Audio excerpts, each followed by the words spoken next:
Hello again, welcome back inside the Tier 4 studio here in Morgantown, West Virginia.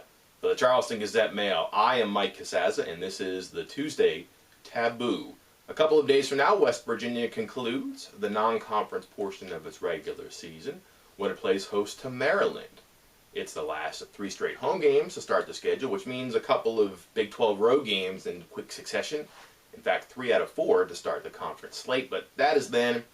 This is now. This is now the time to grab that 39.5-foot pole and touch on the topic that maybe others aren't willing to put their hands on.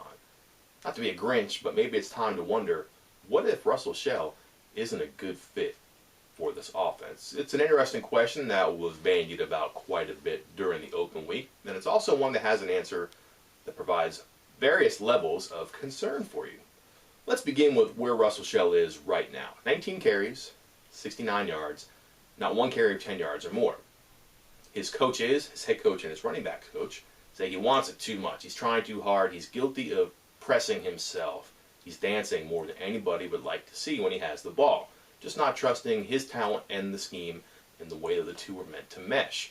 But this is also sort of a continuation of what at least slowed Shell early on last season when he was getting accustomed to a change in offenses. Remember, when he played at Pitt, he played for Paul Chryst. Paul Chryst ran a different offense. It's that Wisconsin offense that has produced so many good backs in a different manner through the years. Then he transfers to West Virginia, and instead of pro-style stuff, under-center handoffs, between the tackles, and running behind his pads, it's a little bit different. He still runs behind his pads, but it's inside zone, outside zone. It's getting on the perimeter and using his speed. It also means the handoffs are coming from the pistol or the shotgun. All that stuff is different, and it does have an effect on the ball carrier. But Rushel Shell knew what he was getting into and pursued the opportunity at West Virginia. Remember, not only did he pay his way his first year, it meant that much to him, but it was comfortable for him because it was something he had sought initially. He did play for Paul Chryst at Pitt, but he committed to Todd Graham and Calvin McGee.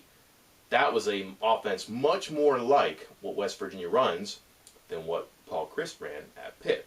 So there is a chance that maybe Shell has this right, and his talents will merge successfully with this offense. But right now, what is missing is the punch. This is an offense that likes productive plays and explosive efforts from its running backs. But last year he had 3 runs of 20 yards or more.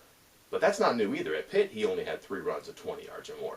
So maybe that's not in his bag. Maybe it doesn't work. And maybe West Virginia decides that the physical need for Shell to become an effective part of the offense isn't worth it, because what that means is he has to get a lot of carries.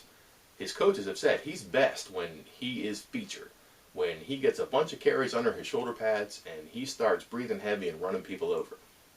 But the offense isn't exactly fit for that. It likes to spread the ball, not only among its receivers, but among its running backs. Keep fresh players in so they can run a high tempo and they can produce on every play. What then happens if they decide to feature Shell? It's a deviation from what's comfortable and what's normal for the offense. That means maybe the passes aren't distributed as evenly, and then the defense reacts. That means that maybe Wendell Smallwood isn't featured as often in the passing game and the running game.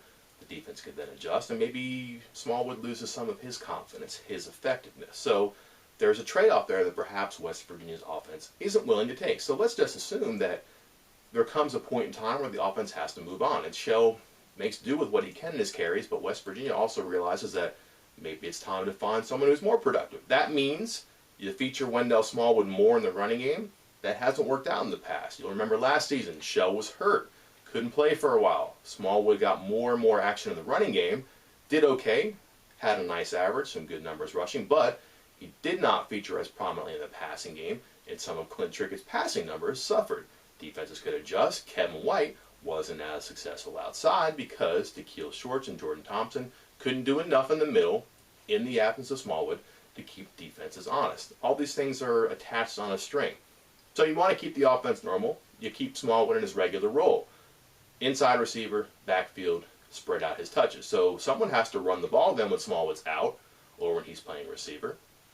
Is it going to be Jackie Marcellus? Is it going to be Dante Thomas-Williams? Can you expect one or both to either individually or combined produce at a level greater than or superior to Rushel Shell?